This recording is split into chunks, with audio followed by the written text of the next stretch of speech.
Welcome back to Jacques in the garden. Right now, we are staring down the barrel of winter. It is mere days away from actually officially being winter, yet I still have eggplant growing in my garden. Now today we're going to be covering overwintering this particular eggplant patch. But we also have a lot of different things to do around the garden, including planting more plants. But the first thing we have to do is harvest out the eggplant and start dropping the general height of these plants. Like I said, the first thing to do here is harvest out all the eggplant. This is still plenty good eating. There's nothing wrong with it, even though it is off season. It might not taste quite as peak as regular eggplant, but honestly, when it comes to eggplant, it's not like it's bringing a lot of flavor to the table to begin with. So for me, a winter eggplant is probably going to be just as good as a summer one. Now, the one thing I'm curious about is whether the texture on this is worse because it grew much slower. That's one of the things that could happen when you get winter produce or off-season produce, is it doesn't grow at the speed that it's normally grown, so it tends to have a different texture in the end. Now, they do feel normal to me, but what I'm actually really impressed by is the quantity of eggplant. From this one plant alone, right now I have 1, 2, 3, 4, 5, 6, 7, 8 eggplants. Now, some of them, of course, are a bit smaller. Some of them are normal sized, but either way, that's pretty good for a single plant. So now I'm gonna harvest the rest, then we'll start dropping the height, and then we'll get into some targeted, controlled pruning that will make and actually change how this plant grows next year. So we ended up harvesting quite a bit of eggplant, definitely more than I ever would have guessed was hiding in here. I don't know how purple hides so well amongst green leaves. It doesn't make any sense, but I did not at all see that much eggplant on there. Now, we are going to get into the overwintering, but first I want to point out that there are some plants mixed in here, in particular this fava bean. This is a cover crop that I planted on purpose to add nitrogen to the soil. So we're not cutting those quite yet, but we are going to be focusing on the eggplant. Now, at the start, I don't really pay attention to what I'm doing. I'm just trying to drop the height so I could see what I'm working with. So let's go ahead and do that first, get some of this crowding out of the way, and then we'll see what we're left with. So I'm going to cut about half the height of the plant and just get rid of anything I see. So here's what left of the plant after we did those initial cuts to drop the height down. Now, all we're trying to do is think about the future of this plant. Now, one thing to always consider when you're overwintering plants is that the way you cut it, the place where you leave it, that's going to be the starting height of that plant. So think about the plant before I cut it. It was from the ground, maybe even out of where you could even see. If I start from this point, this plant is going to be towering maybe 6+ feet high. It's going to be harder to support, to train, to harvest, everything like that. So we actually do want to drop the height down somewhat when we're doing the overwintering step. Now, what I like to do is to focus on a couple main branches. The very first thing I'll do is come to the base and look for anything that might be like dead or dying. Like this one was wilting back, so there's no reason to keep that. I also look for any of these thin little sucker branches. They just shut out the base of the plant. I'd rather get rid of them because they don't have a great structure to them. They're not going to be as easy to support. They're coming out at a weird wide angle.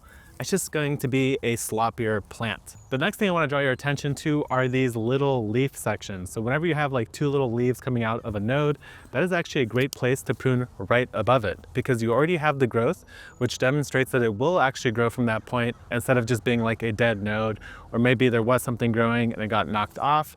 This is a surefire bet that this plant will regrow from that point. Now, other times you might not see a node, like right here, there's a very, very small bump on this plant. There's a good chance that that would regrow, but it's also a risk. When you're overwintering, you might not see the results of what you did until the following season. So I like to play it safe. I'm gonna be looking for known quantities. So for example, here, I could trace this plant all the way down to right here, because I have this tiny little leaf node on the back that's already forming. So that's a great sign. I also have this right here. So I have the backup plan in case that one fails. This is just a leftover stem. So now I'm gonna just keep cutting out anything I don't like. This one's growing into other branches, for example. So I'm gonna try to remove that. Cut it right at the base. This one has a lot of different growth potential points. So I'm going to take advantage and go lower because again, remember, we don't want this plant to be that tall once it starts growing again. And in fact, even though I showed you this right here, what I'm going to do instead is I'm going to drop that one. And okay, we'll leave that one that I just did earlier. We'll clean that up. Then on this side, I am going to come down to this little branch here. And then if new growth comes lower, I will just trim it lower. One of the things that people don't mention a lot when it comes to overwintering is that this isn't going to be the only time you prune it. It's probably going to regrow a bit over the next coming months, and you'll have to shape it again. And you'll have another opportunity to assess and control where your new branches come from and where you want to direct them for the coming season. So in this case, I'm going to cut out this. I see a leaf node down here. So we're going to take this huge branch, and actually, if I do that, the only downside is, oh, there's already growth back there. Okay, so let's go ahead and do that. I was gonna say the only downside would be is that the new branch would grow this way, which actually is fine because there's no branches growing in that direction at the moment. I'm gonna come through and cut all these little baby branches down here. I don't like their positioning at all. And on this one, I am tempted actually to come just to this node right here. There we go. And then here, and you know what? I don't even like this branch in the end. That's all we're left with. It is not an exact science. You want to leave some amount of leaf on there, in my opinion, because it gives you a surefire sign that the plant is dead or alive. Now, right here, we've set up a great structure for the following season. And again, when this starts to regrow, once it warms up a bit, we'll come back, we'll readdress it, we'll do a little bit more pruning. But right now, this is primed and ready to go for the coming spring. So I'm gonna come through, cut down the rest of these. I'll show you what it looks like at the end, and then we'll get into interplanting and why it is so especially important if you are overwintering in ground. I've gone ahead and overwintered all of these guys in place now. I have 1, 2, 3, 4 eggplants in total that we will try to save for the coming season. Now, the first one I probably trimmed the hardest. The rest of these had a lot of new growth on them. I actually just noticed all these suckers hiding back here. Go ahead and remove those. And as I mentioned, this isn't the final prune. So this is a good place to start. Gives me a sense of where they're gonna grow next year, what they're gonna look like. And actually, while I was doing this, I didn't realize how many fava beans I had in here and that they had gone this tall because they were hidden by the jungle of eggplant. Now, one of the things when it comes to growing fava beans as a cover crop is that you want to wait for them to have these flowers. Once they have the flowers, that is the time to actually chop them and drop them if you please, or bring them to compost somewhere else. In this case, we are going to actually chop these and compost them in the bin. There should be loads of nitrogen in the soil now due to all these flowers. That is the sign that you're looking for, because once they form the flowers, that means that the beans are next and they are using the nitrogen to actually form those beans. So we want to stop that process and kill them before that. Once you have the flowers, if you trim them, they should die because that is a sign that they have reached the end of their lifespan. They've produced flowers, which means that seed is on the way.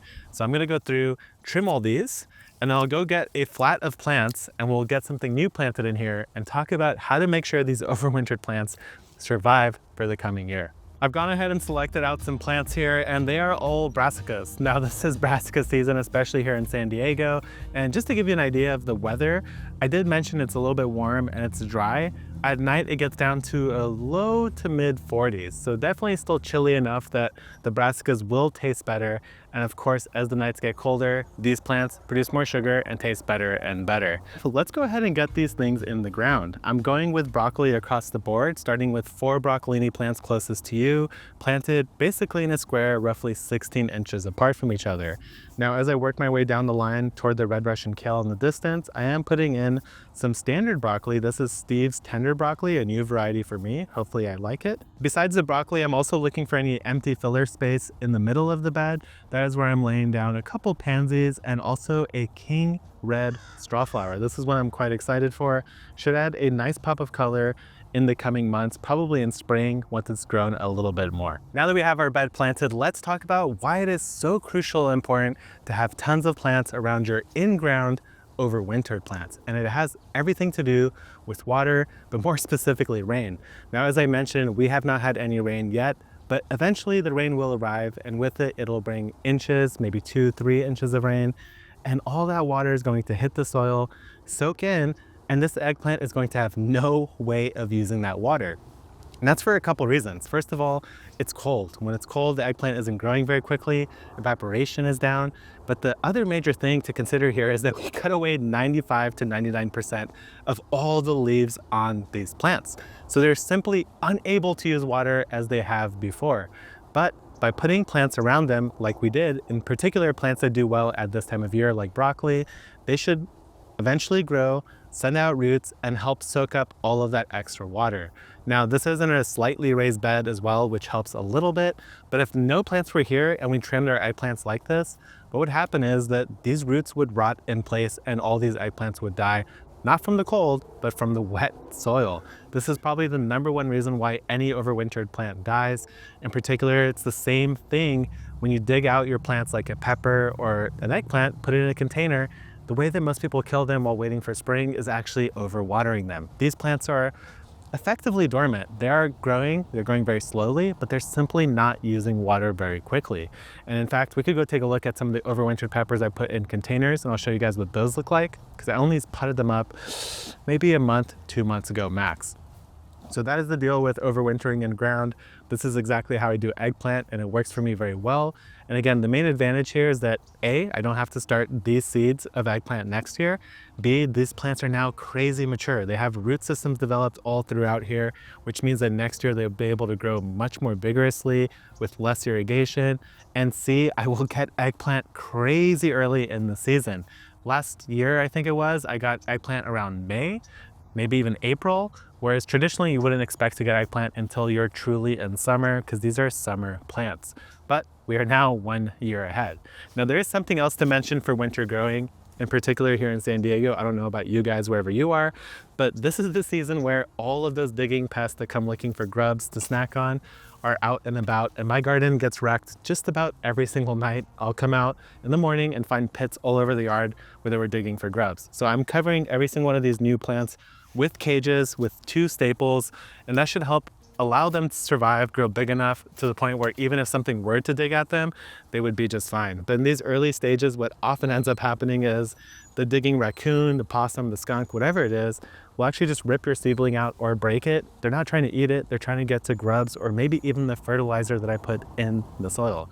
So I'm gonna cover these up, and then we're gonna go take a look at the overwintered peppers that are in my greenhouse. Actually, there is one more thing I forgot to mention, and that is this giant patch of straw next to this bed.